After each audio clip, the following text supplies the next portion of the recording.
Hey, what's up everybody? This is the Helpful Hacker, and today we are going over the John the Ripper, the basics room from TryHackMe. So we're going to jump right in and get started with task number 1, the introduction. So, quick intro to John the Ripper. It's a tool that's used for hash cracking, and it's very versatile. So most people in the cybersecurity or CTF world know about it because it can be used not just on password hashes, but it can be used on zip files or SSH keys and a lot of other cool stuff. So one thing that you'll notice is sometimes people will use the full name, John the Ripper. Other times they'll just refer to the tool as John. So keep that in mind as we're going through this. Some of the prerequisites are hashing basics, public key cryptography basics, and just cryptography basics. These are all really good TryHackMe rooms. I recommend you check them out. I also have full walkthroughs of each of those rooms on my channel. So check that out if you haven't yet. It'll help you with this room quite a bit. And then the learning objectives. We're going to be going through cracking passwords, cracking Windows hashes, cracking password protected zip and RAR files, and SSH keys. So lots of stuff. Now, if you're using your own system and you have opened VPN'd into this room, then you're going to want to download the task files, because this is what we're going to be using throughout this room, is all of these files. So keep an eye on that and then mark complete. And with that, you are done with task 1, the introduction. Now it's on to task 2, basic terms. So what are hashes? I like their definition here. They say a hash is a way of taking a piece of data of any length, so it doesn't matter how big or small it is, and you represent it in another fixed length format. So what does this look like? So here they take the hash of the word polo, which is only 4 letters, and this is the hash that they get. And it's a 32 character output.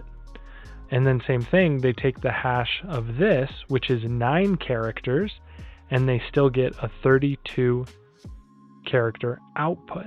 But these two look very, very different. They don't look the same at all. And so this is what hashing essentially does, is when you hash something, you're taking all of the information about it. So let's say you have 10 gigabytes, a 10 gigabyte download. A hash, what it does is it will take all of the ones and zeros from that, and it'll run it through what's called a hash function or a hash algorithm, and then it'll produce an output that looks like this. And that output represents the entire 10 gigabytes. And if even one single bit was changed, or if one character was changed in that download, then you would get a totally different hash if you hashed it again. So that's what hashing does. It's really useful for comparing documents and stuff like that. And now down here, what makes it secure? So the reason why it's so secure is because it's a one-way trip. If I asked anybody, hey, can you hash polo for me, the word polo?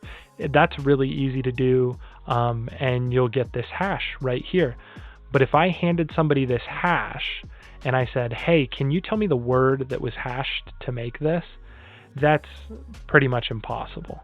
And it's super difficult. And so because of that, it's considered one way. And this makes it secure, right? Because it's doing something that really can't be undone. And we'll see how that's used in passwords, because instead of storing a password, you can store a hash, which is nice because if somebody finds the hash, they can't get the password from it by undoing the hash, right? So here is the math that actually explains why that's the case with hashes and why they're so hard to undo. Or not the math that totally explains it, but some basic math computer science concepts. I'm not really going to go over these too much because they're a bit outside of the scope of this room. But if you want to learn about it, you can read through this. You can Google it and learn more about it. But basically, for now, all you need to know about hashes is that they're secure because they are one way. So you can't really take a hash and undo the hash. So how does John work then? Because John is a hash cracking tool. So does John undo, or does the tool John the Ripper undo these hashes? It does not, because like I said, that's almost virtually impossible. Instead, what John the Ripper does is it does what's called a dictionary attack.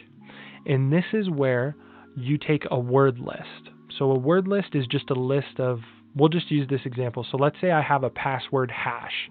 I don't know the password that made this hash, but I have the hash, and I want to figure out what password made that hash. So instead of trying to undo the hash, what I can do is I can get a big word list or a dictionary of common passwords, right?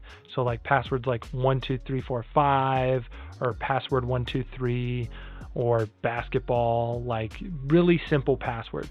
And I can get a whole dictionary of thousands of these words. And what I do is I hash all of them. And then I compare all of those hashes to the hash that I am trying to guess. And if any of them match, I now know what the password is. So that's called a dictionary attack. So by doing that, you're not actually undoing the hash, you're just hashing a bunch of other stuff to see if you can get a hash to match. And if it matches, then that's your password. So that's how John the Ripper works. We'll mostly be using it for dictionary attacks. John the Ripper can also do brute force attacks, but we'll talk about that later. And then down here, we have learning more. So if you want to learn more, you can, like I said, check out these rooms. And then in this room, we're going to be using the Jumbo John, which it's a download. It's the same as John the Ripper. It has all of the functionality, but Jumbo John allows you to do some other things. And we'll talk about that in the next task. So we'll answer the question, what is the most popular extended version of John the Ripper? That would be Jumbo John. Oh boy, there we go. So that's the answer. So you can type that. And with that, you're done with task 2. Now it's on to task 3, setting up your system. So Jumbo John is basically John the Ripper, but with a bunch of extra tools. Tools like zip to John and rar to John and stuff like that. So if you're downloading John the Ripper, you want to get the full functionality of all of it. And the way to do that is you just download what's called Jumbo John, because it's big and it includes all these other tools. And these tools, for example, zip to John is going to help us crack zip files with passwords and rar files with passwords, and then same thing with like SSH. So Jumbo John has all of that. If you just download the classic John the Ripper, it may not have all the functionality. So read through this. You're not going to have to do any of this if you're using one of the boxes on TryHackMe. So like this, you're not going to, if you have something like this, or if you're in the attack box, then you're not going to actually need to download any of this. This is mostly for people that are using their own systems and are using OpenVPN to connect to this room. So read through that. On Kali, we can look at this. You can just type John into the terminal. So John comes pre-installed in Kali Linux, which is nice. On other Linux distributions, they tell you how you would download it, the commands that you would use, and then down here we have the official installation guide. And then if you're installing on Windows, they have a 64-bit install and a 32-bit install here that you can look at. And then they talk about word lists. So again, like I said in my example earlier, we can create these long word lists of common passwords. And the quality of your word list is really important, because if you have a good quality word list, the more likely you are to crack the hash. And then they give you the whole background of the rocku.txt word list, so you can read through that. And if you need to, you can download it. There's a seclist repository. This is really cool. And it's just a bunch of word lists for discovery, fuzzing, indicators of compromise, passwords, payloads, usernames, web shells, all sorts of cool stuff. So if you need to, you can download the rocku.txt file, and then you will need to extract it. So you can use this command right here to extract it, because it's a very large file, so it'll be compressed. And then here you can start your machine. So when you click start machine here, that's going to start this. Whereas if you click it here, and when you start out the room, that's going to start your attack box. So I'm going to show split view real quick. And we can see down here we have the attack box, and then we have this crypto JTR room. So this is the room that I'm inside currently, is this crypto one. If you are inside the attack box and you want to stay inside the attack box, then you're going to need to SSH into this crypto room, because all the files that we'll be using are on this machine. So keep that in mind. And yeah, read through all that. And then which website breach was the rockyou.txt word list created from? I believe that was rockyou.com. Yep, so that's the answer. You can mark that. And then you are done with task number 3. Now it's on to task number 4, cracking basic hashes. So now we're going to get into how to actually use John. And so the way that you use it is it's John, the command, followed by options, followed by the file path name for the actual hash that you're trying to crack. So here's an example that they give you. So it's John, and then word list is one of the options. So they're picking a word list. I'm pretty sure John has a default word list. I'm not sure what it is. You could probably Google it and figure it out. But anyways, so John, then they're picking the word list, and then they're providing the path to the word list, and then they're going to provide the path to the file name. So this is what it would look like in, if you were actually doing it. So we can see here, they give the full path, starting out with that / all the way to rockyou.txt, and then they're trying to crack the hash to crack.txt file. And this file should just have a hash in it. Some files may have multiple, but all the ones we'll be dealing with will just have one hash that we're trying to crack. And then, so that's the basic usage. And something that's really important is here, this was automatic cracking. And so with automatic cracking, John is going to try, the tool's going to try and automatically identify what hash you are using. And sometimes that works great, but a lot of times it doesn't. And it'll identify the hash incorrectly or something, and you'll end up with some funky results. So oftentimes you'll get better results if you identify the hash yourself and then plug it into John the Ripper. And so first we're going to talk about identifying the hash, and then down here we'll talk about how you tell John which hash type you're doing. So here they give you this tool. You can always look online if you just type in like hash identifier here. So if you just Google hash identifier, this is hashes.com. It's a good website. I can just paste my hash in here and it'll try to identify it for me. And essentially that online is doing the exact same thing that this Python script is doing. So you can download this from its GitHub page by using wget or curl. So here's an example. They give it to you right here. So you can just do wget and then paste the URL from this GitLab page to download the hash ID Python script. So this is a tool written in Python, and it basically just asks you for the hash. You copy and paste that hash in, and then it helps identify it for you. And it gives you a list of possible hashes. So that's pretty cool. And if we look in the machine that we're in, I'm gonna CD into John the Ripper basics. And then if I CD, I think it's in task 04. We can see right here, we have this hash.id.py. So that's the Python script. So we don't have to download it. But again, if you're on your own machine and you're using OpenVPN to connect, you're going to have to download this tool, or you could opt to just check hashes here. Okay. And so once you've identified the hash that you're trying to crack, Now what you have to do is you have to let John know what that hash is, and you do that by using -- format. And that means, hey, here's the format or the hash type that was used to create the hash. And we'll get into down here, this can list out the formats for John. So let me I'll just copy this real quick. And then we can paste that and see kind of the output.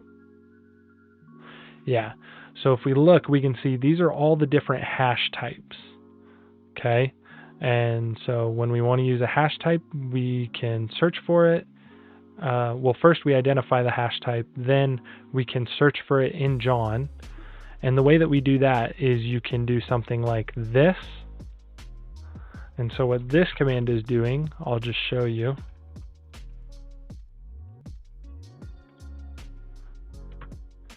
Is this command is searching. So the first thing it does is it lists all of John's formats. Then it's piping all of that output into grep. In grep, this -I here, that just stands for case insensitive. So that means the results can be capital or lowercase. It doesn't matter. And then the F just means to interpret the search term literally. So it's not regular expressions, which again, if you don't know what that is, don't worry. But this -IF is basically saying, I don't care whether it's capital or lowercase, and I want you to look for what is inside the quotation marks and take it literally.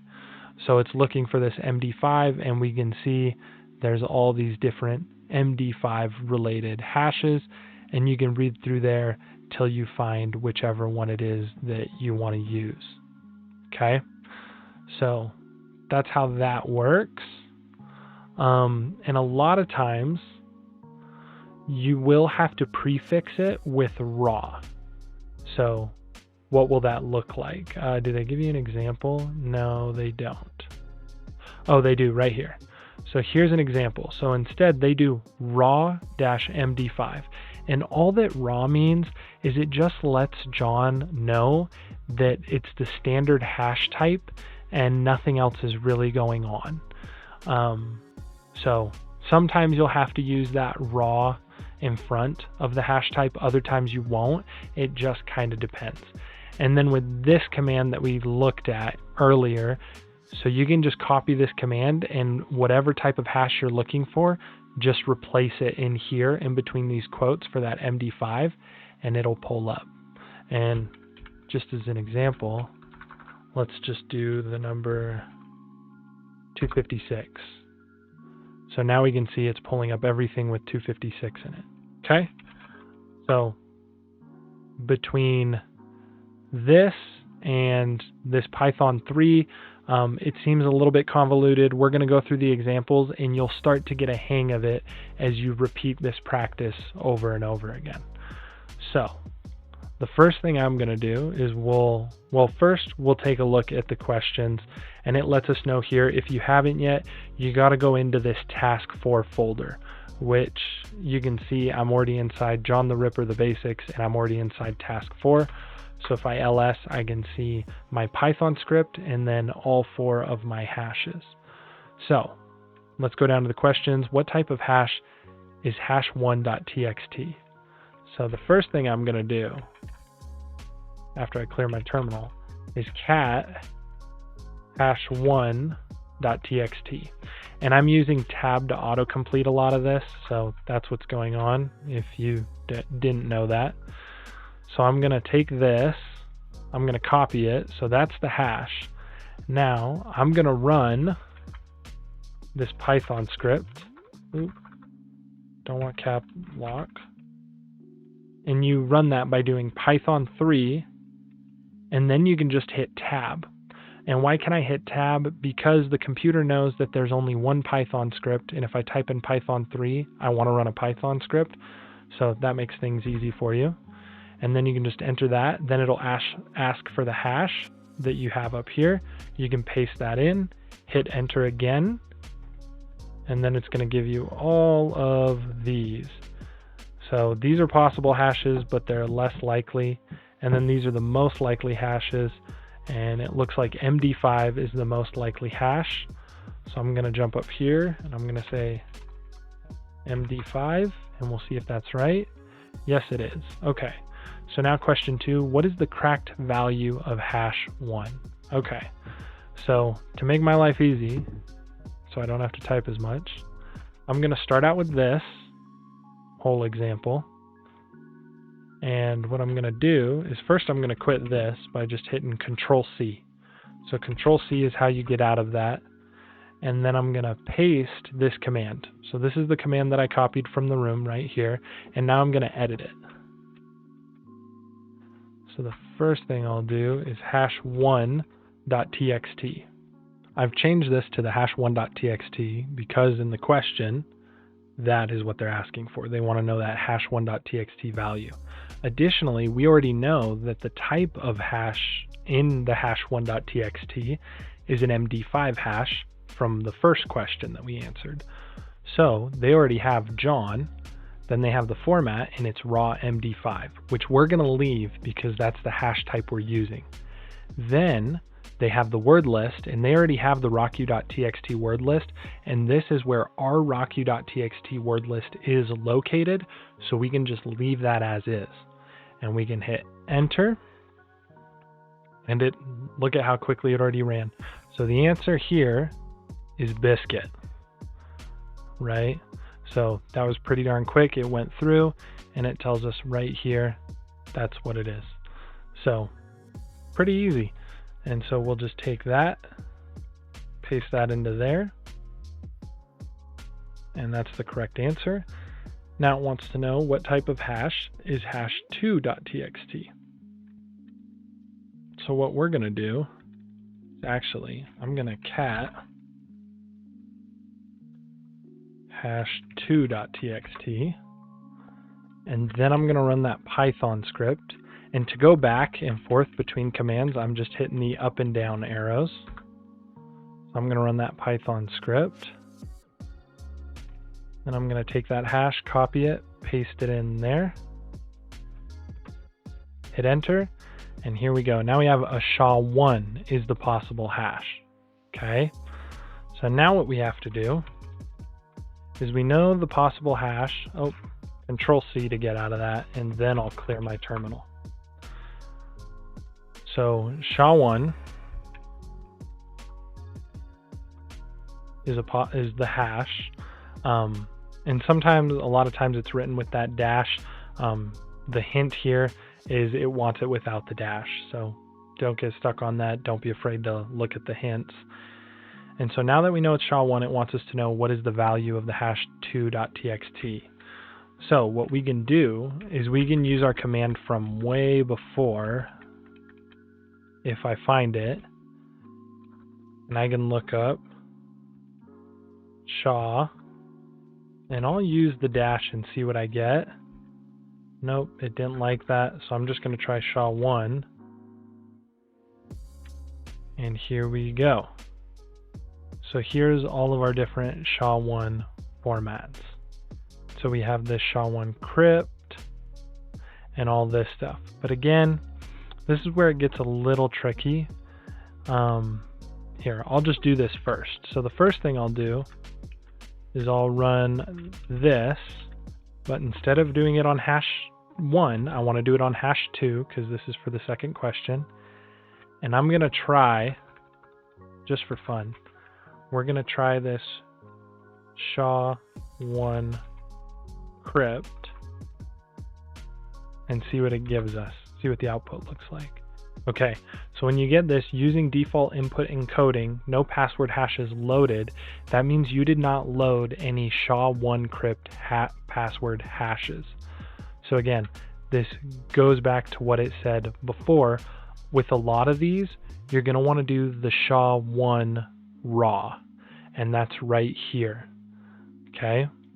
So because when we looked at our hash, there wasn't a whole lot going on, that's just the SHA-1 raw. So instead, what we'll do is we'll do that same command that we previously did, but this time we got to use raw SHA-1. And I think that should work. It does. And we can see that the password is kangaroo. So we'll copy that, paste it in there, and submit. And that's the right answer. So now what type of hash is hash3.txt? Another thing that I kind of forgot to mention, so if I run, let's say I'm like messing around and I accidentally hit enter at Python 3. This happened to somebody and they started asking me, how in the world do I get out of here? I can try clear, doesn't work. If I try Control C, it doesn't work, right? So what you have to do is in Python 3, if you ever accidentally do this, you have to do quit followed by the parentheses, and then it'll get you out of that. So keep that in mind. I've been asked that before, and for some people this might kind of be their first time really using Python scripts on the command line, so keep an eye out for that.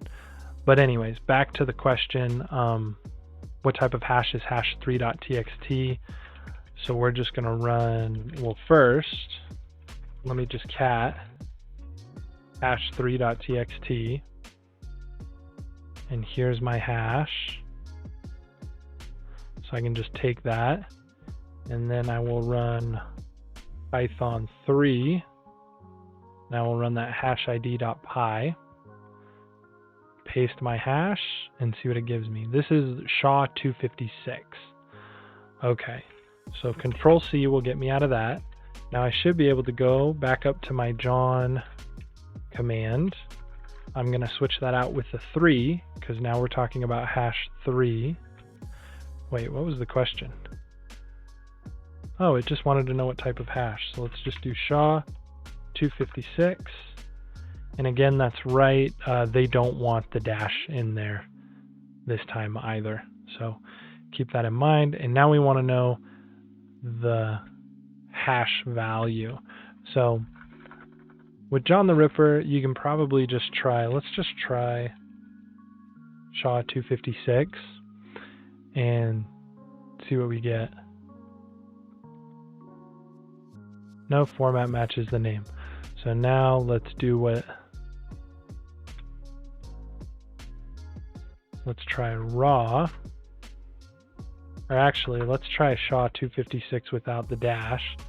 Now again, if I wanted to,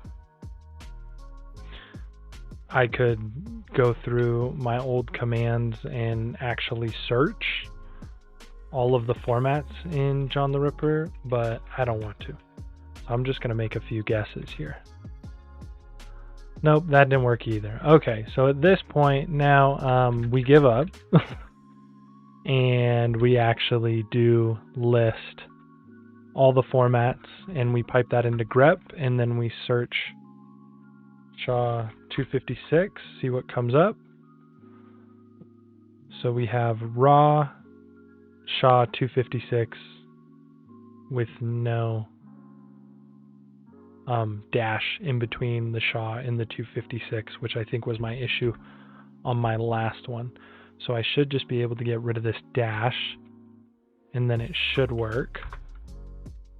Sweet. So yeah, a lot of these questions, it's formatting, it's getting your command right. So you got to pay attention to detail and make sure you're double checking everything.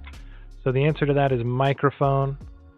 So we'll paste that and submit.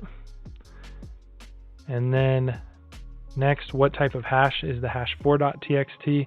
Again, you're going to get really good at this by the time you're done with this room. So we're just going to cat the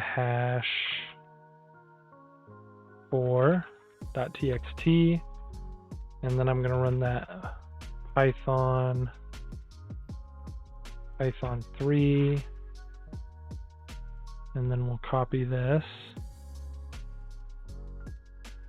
whole guy, paste him in there, hit enter, and we get possible hashes, SHA-512 and Whirlpool. So let's go back up here. We're going to switch this to 4 because that's the new hash that we're trying to get. Again, we're leaving this word list untouched because for all the questions we're using the rocku.txt, and we're going to try SHA 512, and we're going to leave that like this in the raw format, see if it works.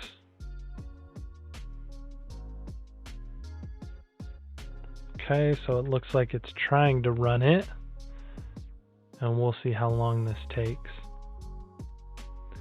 Session completed. Okay, so it did not find anything. So we could keep trying different versions of this SHA-512 hash, but because it has this whirlpool hash underneath it, I am going to try that as well. But before I do that, let me actually, we're just going to search for it.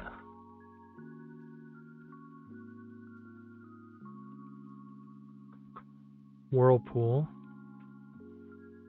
Okay, so here we can see we just have whirlpool as one of the hashes. That would be my guess because that's all it says right here. It doesn't say anything else. So we're going to try that. We're going to go up here.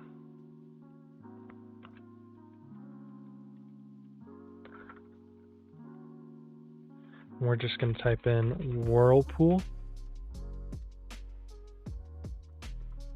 and see what we get. Sweet, that was fast.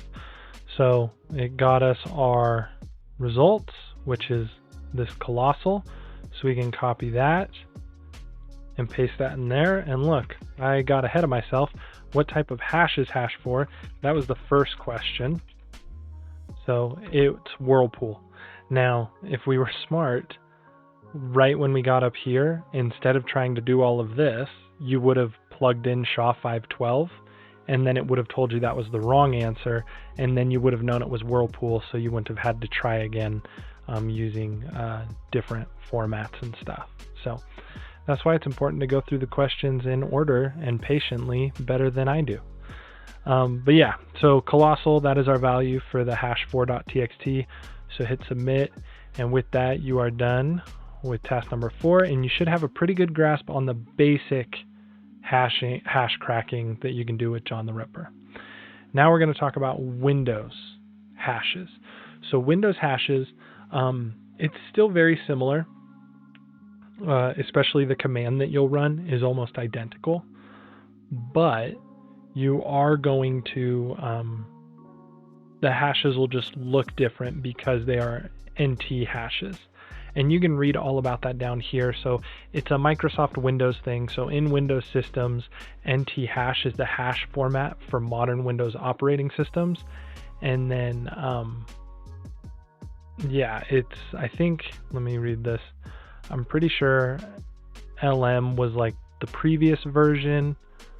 And then now it's known as NTLM, so they call people will refer to it as NTLM hash, but really it's the, in a normal modern Windows computer, it's the NT hash is the type of hash that's being performed, and those hashes in Windows are stored in what's people call the SAM database, or just the SAM. It's the Security Account Manager. It stores account information like usernames, passwords, and other stuff, and it's put in there because it's supposed to be secure, but people are pretty smart, and we have developed tools that can get the hashes out of there. And a common one is called Mimikatz. Additionally, you could use the Active Directory database ntds.dit. But anyways, so normally in Windows, you have NT hashes, and they are stored in the SAM. And so if you get a hash from the SAM, then you can crack it, and you can crack it using John the Ripper. So they're going to give us a practical example of that in task number 5. So here what we have to do first, I'll clean this up, and we're going to have to go back one directory, and then we're going to have to move into the task 05 directory, or the task 5 directory. We'll ls, so all we have in here is this ntlm.txt, so let's cat that, and there is our nt hash, but again, a lot of times it's referred as ntlm. So now let's go down to the questions. what do we need to set the format flag to in order to crack this hash? Okay, so this is where it's important you know the operating system, because we can already narrow it down. It's most likely an NT hash. So let's take a look at all of the list formats. And let's just try NT in John the Ripper and see what we get. So again, what we're doing is we're listing out all of John's formats, and then we're searching by using grep. The I makes it case insensitive, so we don't care if it's capital or lower, and the F just says we literally want to look for whatever is in between the quotation marks. So here we have all this stuff with NT in it, and here we have just an NT hash. So yeah, and again, with capture the flag and stuff, a lot of times you're looking for the most basic version of something, so you can probably guess that this is going to be the right answer, that NT format. So let's try it. And yep, that's the right answer. So now we need to crack the NT hash. So let's do that. We'll go up here to our old, and now instead of hash.txt, we're in a new folder, and we're going to crack ntlm.txt, and we don't want whirlpool format, we just want NT. And I don't know if you have to put raw NT or just NT. I'm going to try NT and see what happens, and it worked. Okay, great. So mushroom is the answer, so you can copy that, paste it in there, and with that, you are done with task number 5, cracking Windows authentication hashes. So now it's on to task 6. Okay, so this one gets a little bit more convoluted, and it goes into more detail. And basically, in Linux and Linux type systems, you have two files. You have the shadow file, which is located here, and you have the password file. So the shadow file is where the password hashes are stored, okay? But there is also additional information inside the password file. Generally speaking, you have to be root to get into the shadow file, and you usually don't have to be root to get into the password file, because there's nothing super sensitive in here. But John the Ripper, the way that it works is it wants you to combine the shadow and the password file together and put it into a format that John can understand, and then it will automatically crack the hash for you, and you usually don't even have to include the format if you combine those two files, because when you combine those two files, the shadow and the password file have very specific formats, and we're going to use a tool. That tool is called Unshadow, to put these into the perfect format for John the Ripper, and then we don't have to worry about other stuff like figuring out what hash it is and things like that. And so the way that you use Unshadow to combine shadow and password is you just type in Unshadow, then you give it the path to the password and then the path to the shadow. Okay, so we're going to do this first. Actually, we'll go through the whole process and then we'll do it at the end. So, but I think, let me actually go out of this and get into the next task. Okay, here we go. So we can cat, let me cat etc hashes, and we can see that they leave us a little note. This is everything I managed to recover. And then they give us 2 lines. And then they also give us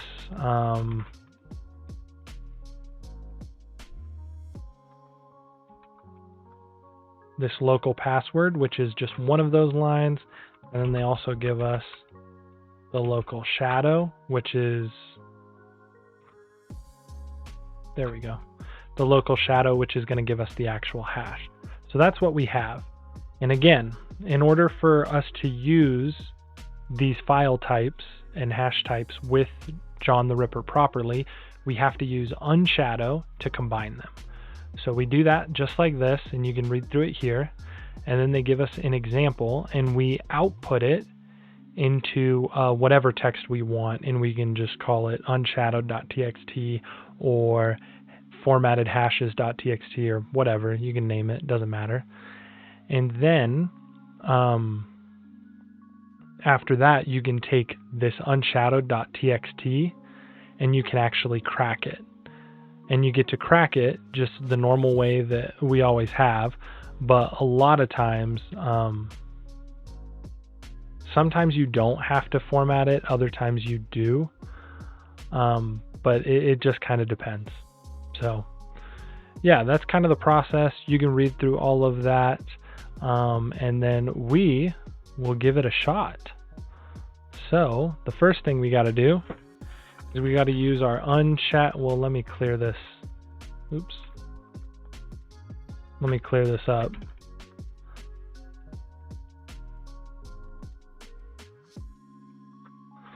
And then we got to use unshadow. And then we got to use local, and we want the password first. And then we want local shadow. And then we're going to output that into a file that I'm just going to call, I'll just call it hashes or hash.txt. So now if I ls, we have this hash.txt. So let's cat it to see what it looks like. So it looks like this, okay? So this is formatted for John the Ripper. So now if I go up to an old command, here we go. So now instead of using NTLM, I can do hashes.txt, and I'm gonna try and do it without formatting. Because again, a lot of times if you've done unshadow, you don't have to format necessarily. It depends. Sometimes you will, depending on, how many hashes and stuff like that and what the type of hash is, but a lot of times you don't. So we're just going to try without using formatting and see if it gives us an answer. And if it doesn't, then we'll, oh sweet, look at that. It gave us an answer without formatting. But just remember, if you were to do this in a real world scenario or on a real CTF and then it didn't give you anything, then the next step would be to take this hash, put in the effort to figure out what it is, and then include the formatting in John the Ripper just to make sure it's not a formatting issue. So now that we've done that, we can just put that in there. And that's the correct answer. So again, this is using unshadow to combine these two files, and this is specific to Linux systems.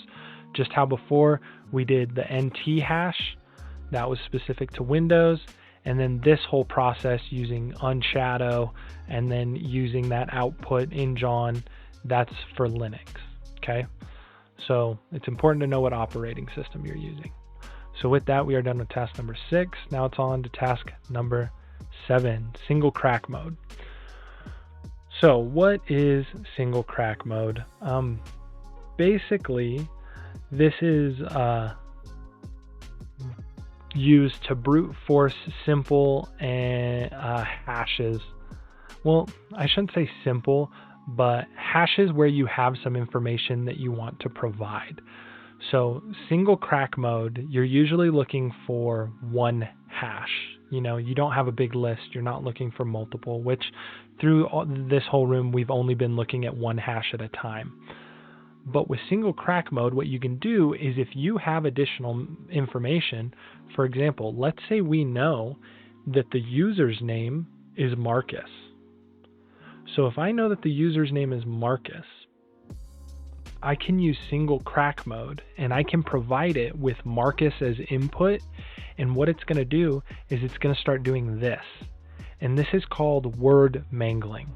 And this is a technique where John, the tool, is going to build a dictionary based on that username that we've provided.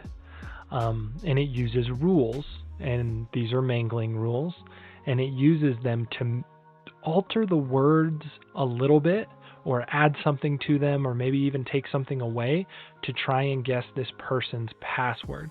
Because oftentimes people will make their password or their username part of a password. And it doesn't just have to be a username. You can provide the single crack mode, or you can provide John with a lot of information. So for example, maybe you happen to know the company name that this person works for, or something like that. And if you put that in single crack mode into John, it'll start word mangling and altering these words to try and build a customized dictionary that you can then use to crack hashes. So make sure you read through all this so you kind of understand how it works. And then down here they talk about geckos. And what this is when you look at the shadow and password files, let me show you here. If I have them, I don't have them. So I'm just gonna cat them. Oh, no, I actually do, right up here. Okay, so when you look at the output from this, this is output from a Linux system, right? And this is our combined password and shadow file. We can see all of these colons, right? And I believe it tells us that each one of those colons separates a specific field. And the fifth field is the geckos field. And this field stores general information about the user, like their full name, their office number, their telephone number, and other things like that. And so if you provide that information to John, then he'll mangle all of those and try and come up with a really cool personalized dictionary for that specific person to try and break their specific password. So single crack mode is really powerful. So make sure you read through all that, and then we're going to talk about how to use single crack mode. So you just do -- single, and that puts John the Ripper into single crack mode. And then same thing, format and then path to file. And in this case, you don't have to use a word list because John is going to build the dictionary for you using those word mangling rules. So in their example, they have this John single format SHA-255 hashes.txt. And that's the way that you would use it. So whatever's inside this hashes.txt, John is going to try and alter it slightly using word mangling to crack it. And so one thing that you have to also remember, I kind of forgot about this, is you can't just give it a normal hash. Because if you give it a normal hash, John doesn't know anything personal about that person, right? He doesn't know a username, he doesn't know a phone number or anything like that, or a birthday. So it's hard for him to do word mangling if he doesn't have those details about somebody. So what you do here is this is the hash, but before they put it into this command, they added Mike to the front of it. So they did Mike semicolon and then the hash. And now John knows that the user's name is Mike. So now he's going to start altering the word Mike over and over again to create a dictionary and try and use that to crack the hash. So hopefully that made some sense. Read through it. It's a little tricky to get kind of what's going on, but the practical example they have will help a lot. So I am going to jump back, and then I'm going to jump to task number 7. Okay, so here's what we're going to do. Wait, where was that? Oh, I didn't have to use format on that one. This one, I may have to use format. I actually don't know. Let's look. So now that you're familiar with the syntax, John, task 7, what is the Joker's password? Okay, so let's just ls and see what we have in here. So we have this hash07.txt. So let's cat that before we get ahead of ourselves. Okay, so this is the hash. So let's say I want to know what kind of hash this is. Again, I can just copy it. And now, watch this. If I try and run Python 3, And then if I try and run my script that I was using earlier, it's not going to work. And the reason why it's not going to work is because that script is in the task04 directory. It's not in this directory. So if you want, you could go all the way back to the task04 directory and then run that Python script to identify the hash. But instead, I am just going to plug the hash into this website and have it tell me what the hash is. Okay, so this website tells me it's an MD5 hash. So now that I know that, I should be able to jump all the way up to an old John file. And what I want to do, actually, again, I'm getting ahead of myself. The problem with this is this hash file, as of right now, doesn't have any personal information. And it wants to know the Joker's password. So we need to add the name Joker to this. So what we can do is we can open it up in a text editor. I like to use nano. So we'll nano hash07. That'll open it up in a text editor. And then I can just add, oh, sorry, not Mike. That was from the example. Our question is about the Joker. So I'm going to add Joker semicolon to the hash. Then I can hit Control X to get out. It'll ask me if I want to save it. Yes, I do want to save it. And I want to save it as hash07.txt. And then if I clear my terminal, ls, now if I hash07, what do we get? Joker followed by the hash. So that's the proper format. Okay, I've been trying to do this, and now we can finally do it the right way.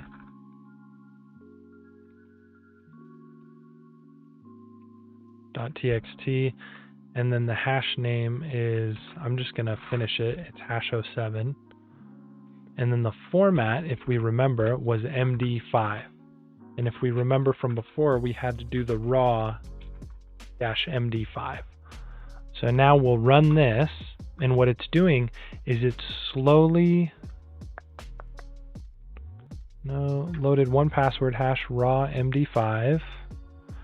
Was that not the right type of password hash?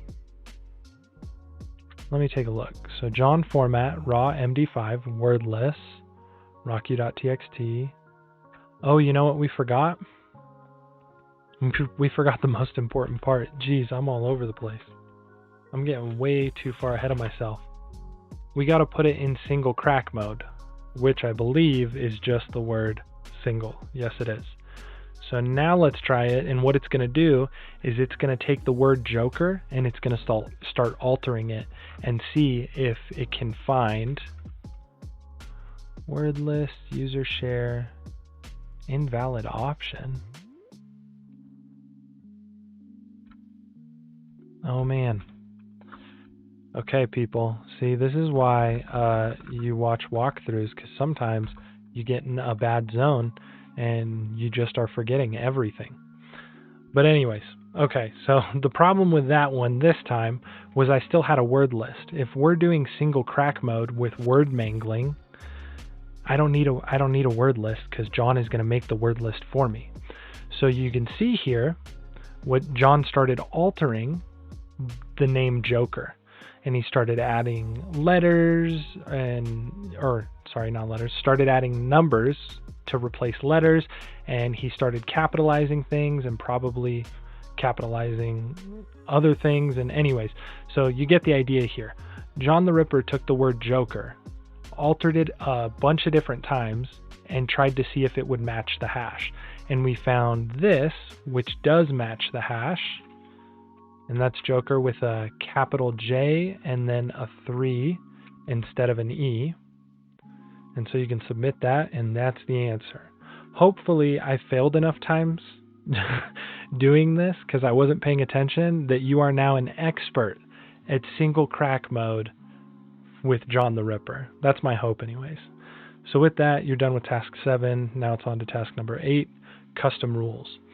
So with single crack mode, John is kind of automatically doing some really good word mangling patterns, right? However, you can create your own custom rules instead. Why would this be useful? This might be useful because maybe you know something that John the Ripper doesn't, right? Like maybe you know that the password only requires an additional number, or only requires an additional symbol, or maybe the password requires both, but it doesn't care if you do all uppercase, all lowercase, or maybe you have a password that needs a lowercase, an uppercase, a number, and a symbol. And if you create these own custom rules, then John the Ripper can go through and follow those rules based on what you know about the password to try and alter it and eventually crack it. So read through all this. It explains that and gives you some common custom rules here. And then it talks about how password complexity is good, but we can kind of exploit that because users can be really predictable when they have to do something. So for example, if someone typed in polo password all lowercase, like right up here, it's all lowercase, so it's not a great password. You could brute force that pretty easily. But we know that, hey, a lot of administrators or companies or whatever, they require a certain amount of complexity. But oftentimes that complexity is predictable. We know that there's a good chance they'll just capitalize the first letter and add a number and a symbol to the end, right? Because people are lazy. And so we can take advantage of that if we know the complexity requirements and create our own custom rules. So read through all that, super cool. And it works way better than it should. People should just make better passwords, but nobody ever does. I mean, everybody, even I have bad passwords on some things. So how do you create the custom rules? So the rules are all defined in the john.conf file. And that's found at opt.john.conf on the TryHackMe attack box. So that's where it is in the attack box.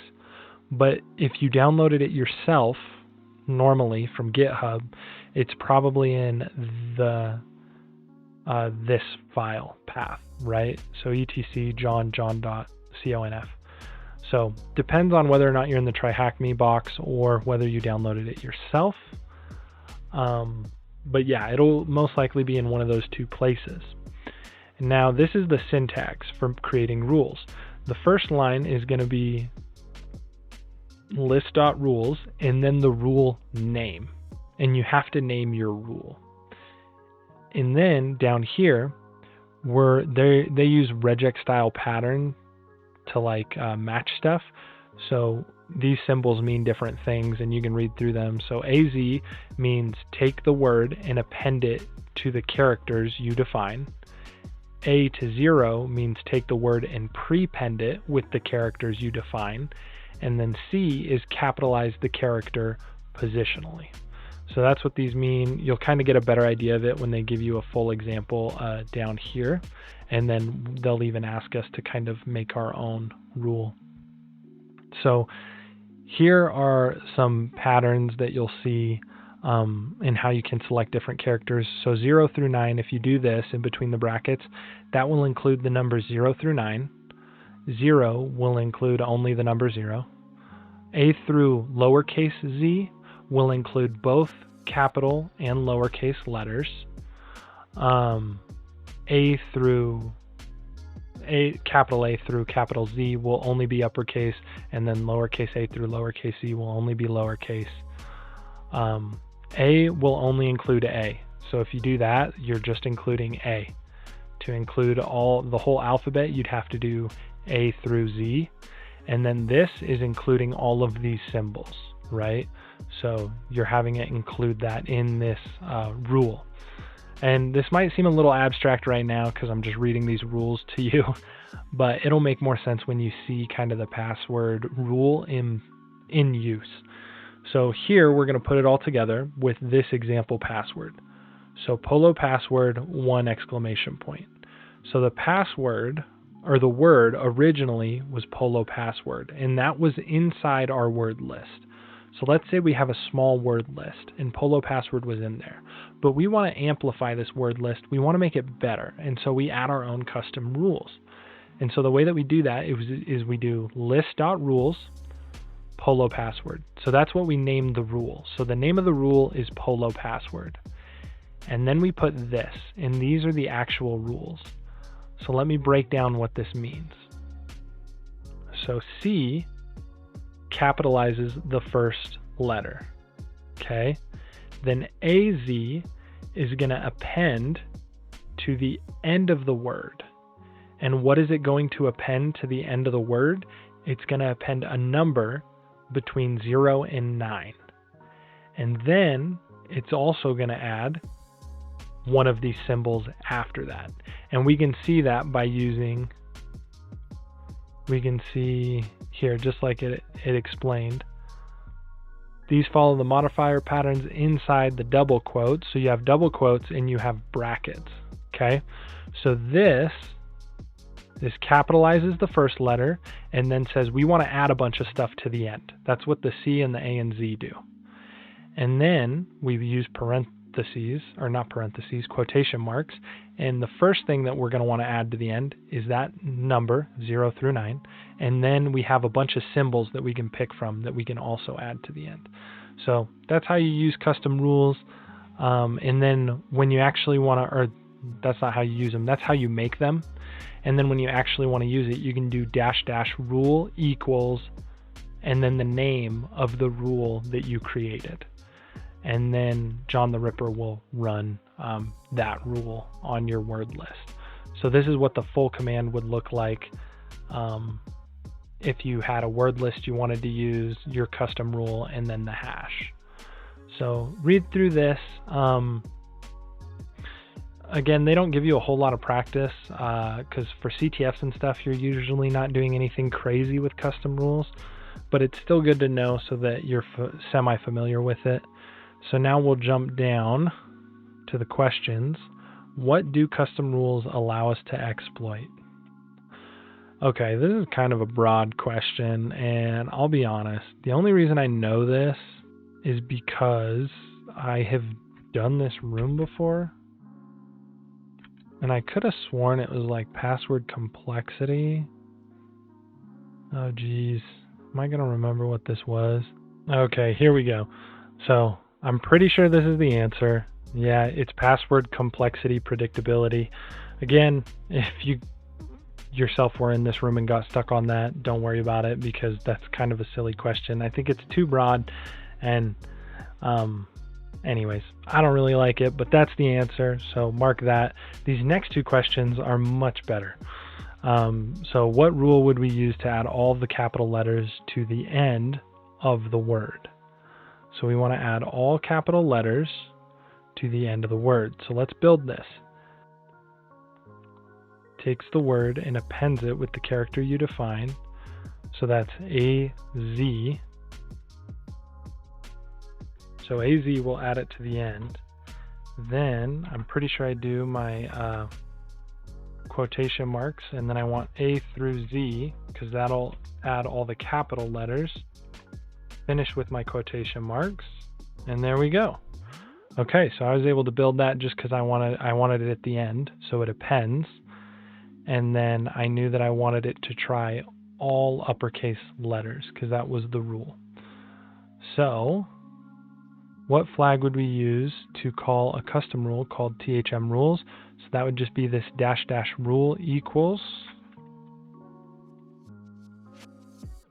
THM rules. And that's the answer for that. And so with that, you are done with task number 8, custom rules. Now it's on to cracking password protected zip files. So this is pretty cool. So it's a lot like how we used on Shadow, but now we use what's called zip to John.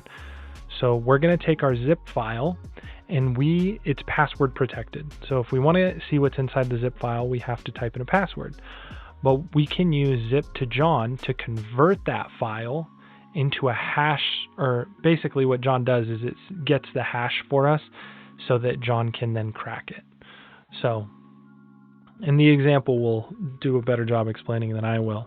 So we can just do zip to John, and then we add the zip file, and then we give it an output. And that output is going to give us the hash that we need to crack to actually get the password for the zip file.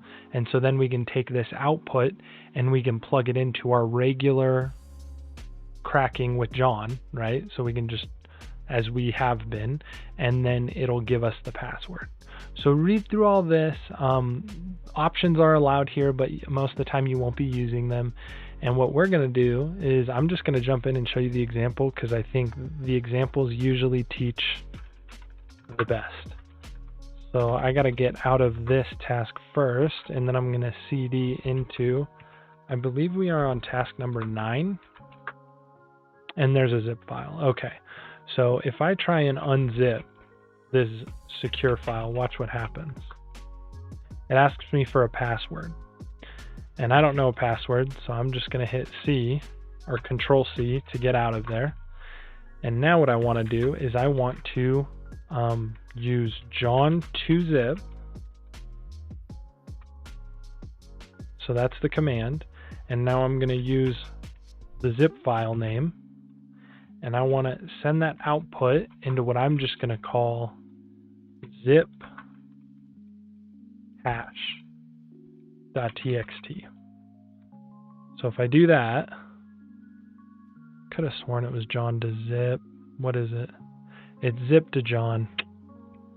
Struggles. Okay.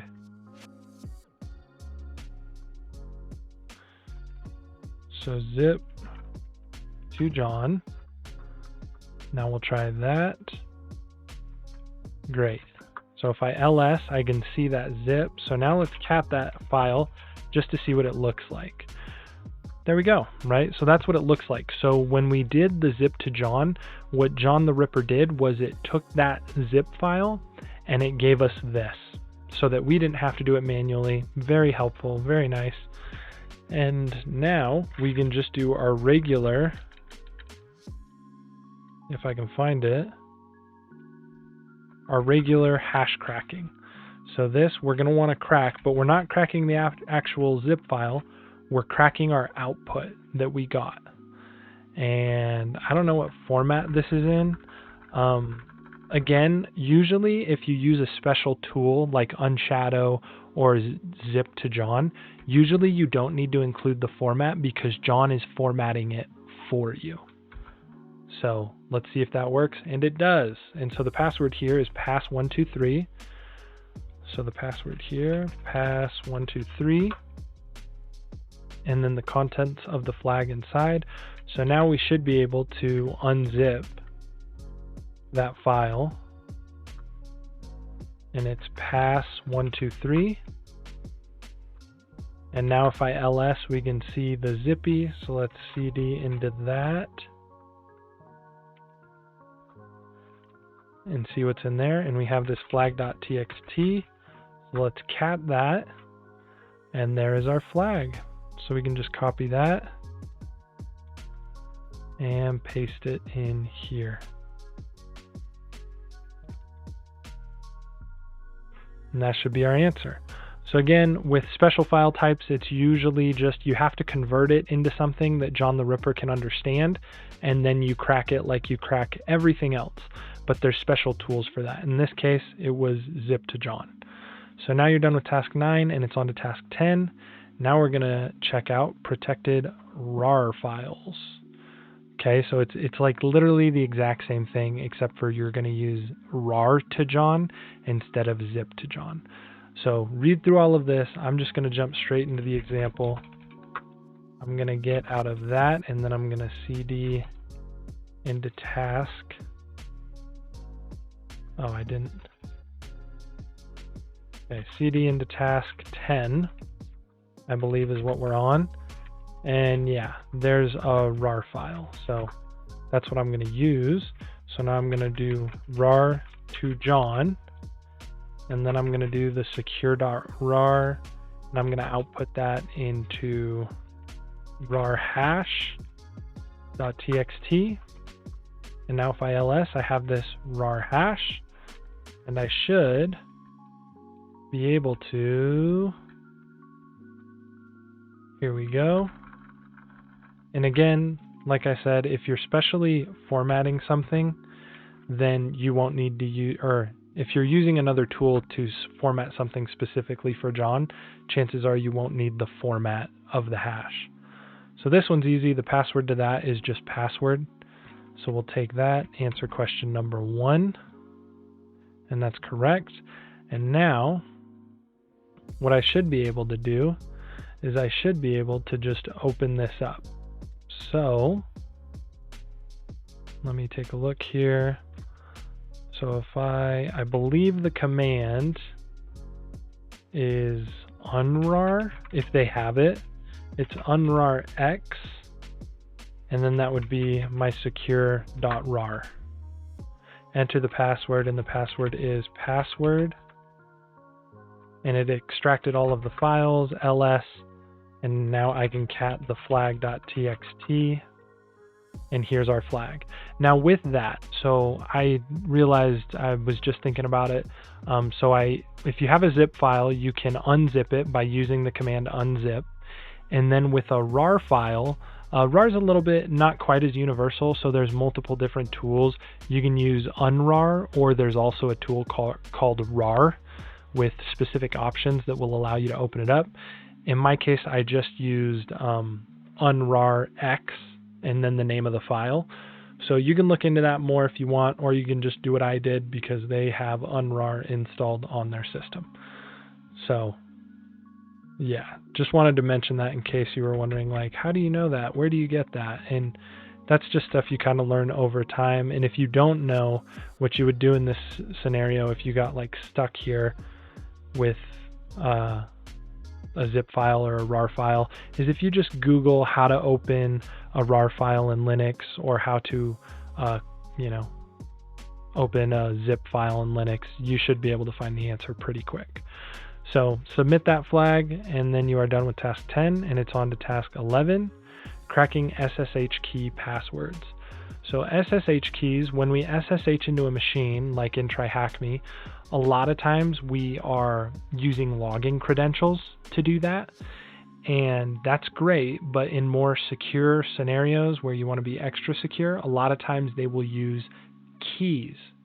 And so you have a private key and a public key, and you generate those keys, and then you are able to log in or get into or SSH into a machine using that key. Now what happens when you do this is the keys are saved in the SSH folder. And so now you have those keys. And a lot of times those keys are password protected. So what John can do is you can use SSH2John to convert it into a good format. Then you plug that into your regular hash cracking with John. And then you can use the password to decrypt the key, and then that allows you to copy the key, and you can then use that private key to SSH into a machine. So that was a real quick overview. You can learn more about SSH if you have done the previous cryptography rooms. They talk about it a lot. And you can also just read through this and then read through all of this. So there is this tool, SSH2John, which would be nice, but I'm pretty sure they don't have it. And I can just find out, because for example, if I do zip2John, it's going to tell me how to use the tool because we have it. So now if I do SSH2John, it doesn't recognize that command at all. And because of that, that's why they tell us about this Python script, right? This right here, this SSH2John Python script. And basically what that's going to do is that's going to do what SSH2John normally would do. And this script takes pretty much the exact same input. So if you had SSH2John, this is what your command would look like. But we do not have SSH2John. So because we are on the attack box, we are going to replace this, which is just basically calling this script.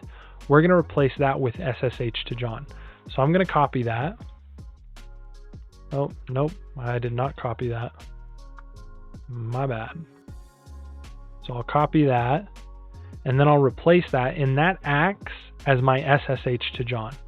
Now I'm going to do the RSA private key file and then the output file. But I'm not even in the right directory. So I got to move to the right directory first. So let me go back a directory.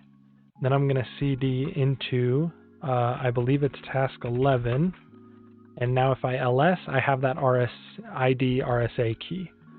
So now I'm going to paste that. Oh, maybe not. Just kidding. Copy again, paste that. And now I'm going to do my RSA key file. And then I'm going to create I'm going to send it to an output file. And I'm just going to say ssh hash.txt. And we're going to see what we get. If I ls, we have that. So now I'm going to cat this ssh hash. Oh, there we go. Okay, look at that. So it put this ID RSA key into this whole format for me. And now what I should be able to do is I should just be able to plug that into John like we have been. And again, this time I should not have to use the format because we've already made it into a special format for John the Ripper. And so we'll run that command with our rocku.txt word list, and we get the password, which is mango. Awesome. Pretty straightforward, right? So a lot of those were all similar, as you can see. So a big part of hash cracking is getting the format right, figuring out what hash you're using, one of the two, and then having a good word list. So now we're done with task 11. It's on to task 12. You can learn more about this from a wiki here. And yeah, you've pretty much learned a bunch about John the Ripper. You should be pretty good at using that. Hopefully you found the video helpful. If you did, give it a like and subscribe. That helps me out a ton. And with that, you have finished the John the Ripper, the basics room from TryHackMe.